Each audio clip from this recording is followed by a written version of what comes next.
This is Inside Indiana Business Radio for Tuesday, December 17th, 2024. I'm Marek Mazurek. The rare high-stakes game between Notre Dame and Indiana is creating buzz and excitement for fans across the state as well as businesses in St. Joseph County. Visit South Bend, Mishawaka Executive Director Jeff Czarnacki said the game seems like an early Christmas present for area businesses who usually bid farewell to football crowds in November.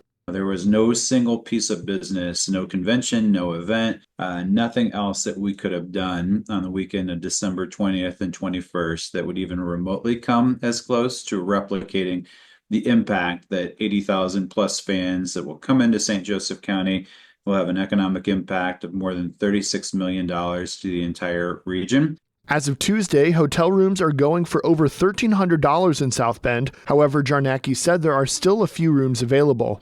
Historical evidence suggests that Notre Dame home games generate about $17 million for the South Bend economy and $27 million for the region overall. However, Czarnacki expects Friday night's game to exceed those baselines. The Indiana Office of Community and Rural Affairs on Tuesday announced the winners of the revamped Stellar Pathways program. Dearborn County and Wabash County were selected to receive millions of dollars in funding to support a variety of quality of place projects in their communities.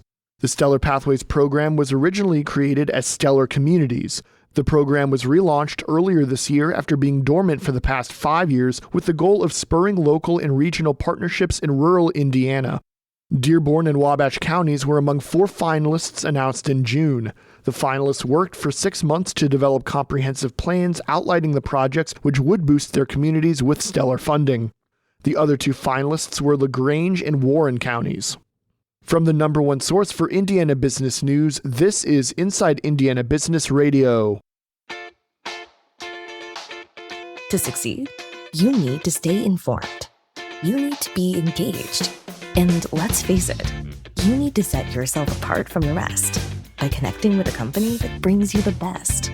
Because in today's environment, business is an ever-moving target, and we'll help you chase it. IBJ Media. The best of business is in us. Get started at ibjmedia.com/youngprofessional.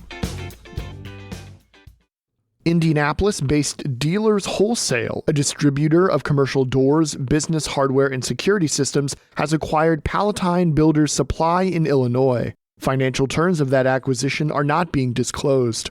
Founded in 1987, Palatine is a distributor of doors, frames, and hardware for the greater Chicago area. The company also provides in-house fabrication services, including welding and assembly.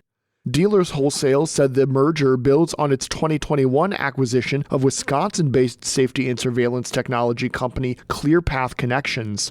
A spokesperson for Dealers Wholesale told Inside Indiana Business that Palatine has 14 employees, all of whom are being retained with plans to grow the company. The acquisition brings Dealers' total employee headcount to 120.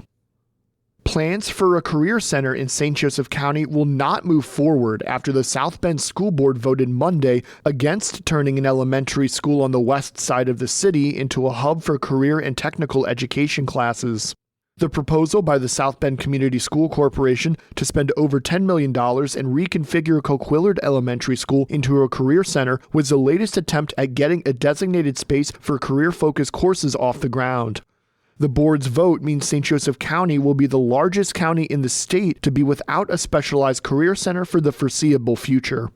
Jeff Ray is the president and CEO of the South Bend Regional Chamber of Commerce and has been involved in planning for the career center. He spoke to IIB before the board's vote and said the business community is beginning to get frustrated at the district's inability to even pick a location for the center. I think it's at a pretty critical, sink or swim spot. And I do think the business community is going to lose patience with the process if we have to start over again.